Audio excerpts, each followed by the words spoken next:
Bismillahirrahmanirrahim. Assalamualaikum warahmatullahi wabarakatuh.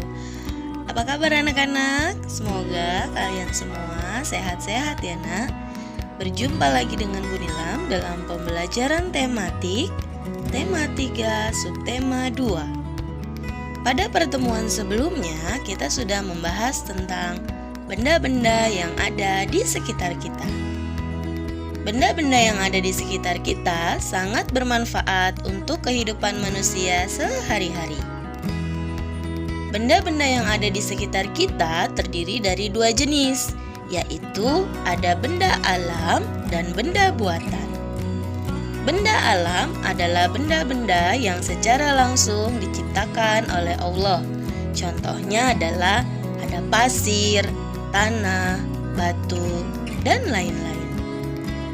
Yang kedua adalah benda buatan, yaitu benda-benda yang dibuat oleh tangan manusia atau dengan bantuan mesin. Contohnya adalah mobil, buku, gunting, dan lain-lain. Benda memiliki ciri yang berbeda-beda satu sama yang lainnya.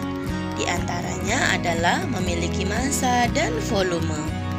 Apa sih perbedaan antara massa dan volume? Volume adalah kapasitas atau isi seberapa banyak ruang yang dapat ditempati oleh benda. Sedangkan massa adalah banyaknya bahan penyusun yang terdapat dalam sebuah benda. Massa dapat diukur dengan menggunakan timbangan. Dalam kehidupan sehari-hari, massa sering disebut dengan berat, tetapi massa dan berat memiliki perbedaan karena massa dimanapun tempatnya akan sama, sedangkan berat dapat berubah-ubah tergantung pada gaya gravitasi di tempat tersebut.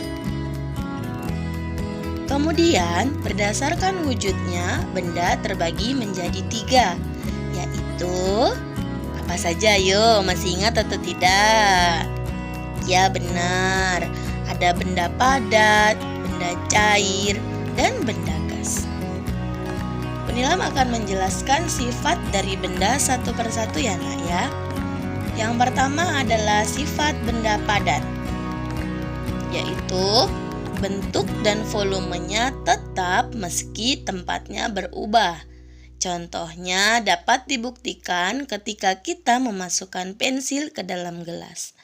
Volume pensil tidak akan berubah dan bentuk pensil tetap sama, tidak berubah mengikuti bentuk gelas.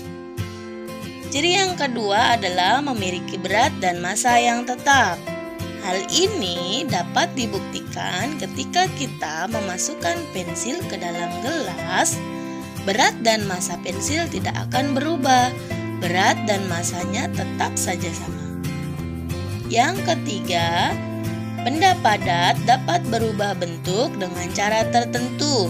Misalnya ditekan, dipotong, dipukul, dan lain-lain. Contohnya adalah ada kayu dapat dibentuk dengan cara dipotong-potong, kemudian baru bisa menjadi lemari. Kemudian ada tanah liat yang ditekan sehingga menjadi vas bunga. Ciri yang keempat adalah benda padat dapat berubah wujud menjadi benda cair dan benda gas. Contohnya, es merupakan wujud benda padat. Es dapat berubah wujud menjadi cair ketika dipanaskan atau dibiarkan pada udara terbuka. Yang kedua adalah contohnya kapur barus merupakan benda padat dan bisa berubah menjadi gas ketika dibiarkan di ruangan terbuka. Ciri yang kelima adalah benda padat ada yang berbentuk lunak dan ada yang berbentuk keras. Contoh benda padat yang berbentuk lunak adalah plastisin dan tanah liat. Kemudian, contoh benda padat yang berbentuk keras adalah kayu dan batu. Dan sifat yang terakhir adalah benda padat dapat digenggam. Kita dapat menyentuh menyentuh atau menggenggam benda padat secara langsung dengan tangan kita. Nah, contoh benda padat yang ada di sekeliling kita antara lain ada kayu, ada kursi, meja, batu bata, ada batu, kemudian ada es batu, rel kereta api, dan ember. Kemudian sifat wujud benda yang kedua, yaitu sifat benda cair. Yang pertama, bentuknya berubah mengikuti wadahnya. Hal ini dapat dilihat ketika kita memasukkan air ke dalam wadah, seperti mangkok, botol, dan gelas. Maka air tersebut akan berubah sesuai dengan wadahnya. Ketika dituang ke dalam mangkok, bentuknya seperti mangkok. Ketika dituang ke dalam botol, maka bentuknya akan seperti botol. Begitupun ketika dituang ke dalam gelas, bentuknya pun akan seperti itu. Ciri yang kedua adalah memiliki volume yang tetap. Ketika zat cair dipindahkan ke tempat dan wadah yang berbeda, yang berubah hanya bentuknya saja, sedangkan volumenya akan tetap sama. Yang ketiga adalah memiliki massa dan berat yang tetap. Meskipun dipindahkan ke tempat dan wadah manapun, massa dan beratnya akan tetap. Jadi, yang berubah hanya bentuknya saja. Kemudian, zat cair mengalir dari tempat yang tinggi menuju ke tempat yang rendah. Hal ini dapat dibuktikan pada air sungai mengalir dari hulu atau pegunungan yang tinggi menuju hilir atau lautan yang rendah, yang letaknya lebih rendah. Atau contoh lainnya adalah, pernahkah kalian melihat air terjun? Wow, keren! Air terjun akan mengalir dari atas menuju ke bawah. Ciri yang selanjutnya adalah permukaan zat cair yang tenang akan selalu datar. Permukaan air yang dimasukkan pada botol adalah datar karena sifat air yang tenang adalah datar. Ciri yang selanjutnya adalah zat cair dapat melarutkan benda. Contohnya, gula akan larut ketika dimasukkan ke dalam air. Ciri yang selanjutnya adalah zat cair dapat meresap melalui celah kecil dan sifat air meresap melalui celah kecil tersebut disebut dengan kapilaritas. Sifat zat cair ini dimanfaatkan pada lampu minyak atau kompor minyak. Kemudian zat cair dapat menekan ke segala arah. Hal ini dapat dilihat ketika kita memasukkan air ke dalam botol yang telah diberi beberapa lubang air akan menekan ke segala arah, sehingga air akan mengalir melalui seluruh lubang tersebut. Ciri yang selanjutnya, zat cair tidak dapat digenggam seperti benda padat. Zat cair hanya dapat disentuh saja. Dan yang terakhir adalah zat cair dapat berubah wujud menjadi benda padat atau benda gas. Ketika dimasukkan ke dalam freezer, air akan berubah menjadi padat, yaitu berbentuk es. Dan minyak wangi yang bentuknya cair ketika disemprotkan akan berubah menjadi gas.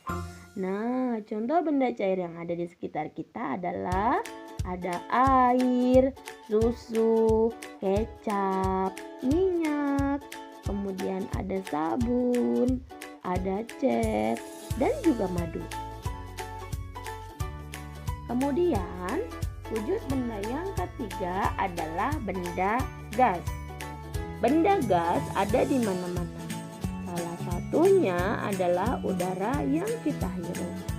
Sifat dari benda gas antara lain. Yang pertama, bentuk dan volume benda gas akan berubah-ubah sesuai dengan tempatnya.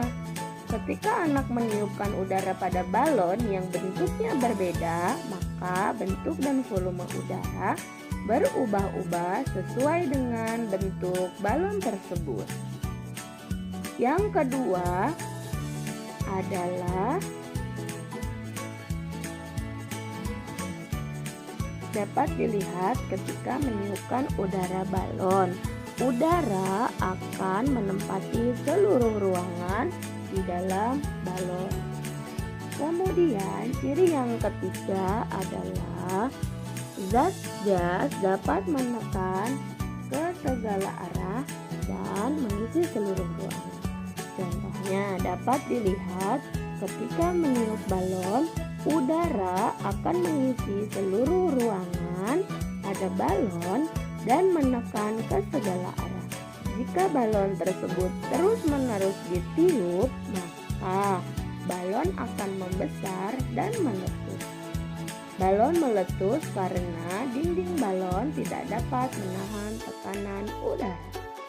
Ciri yang selanjutnya adalah benda gas tidak dapat digenggam, namun bisa dirasakan. Kemudian benda gas dapat berubah wujud menjadi benda cair. Contohnya adalah embun di pagi hari merupakan perubahan wujud benda gas menjadi benda cair. Dan yang terakhir adalah beberapa benda gas dapat dilihat. Contohnya adalah seperti asap dan awan. Sedangkan benda gas yang lainnya tidak dapat kita lihat dan hanya dapat kita rasakan. Cukup sekian penjelasan dari Bu Nilam. Mudah-mudahan apa yang Ibu sampaikan dapat kalian pahami ya nak. Jangan lupa untuk mencatat informasi penting yang telah Bu Nilam sampaikan. Kemudian dilanjutkan dengan mengisi absen dan kegiatan ibadahnya ya nak ya. Tetap jaga selalu kesehatan. Wassalamualaikum warahmatullahi wabarakatuh.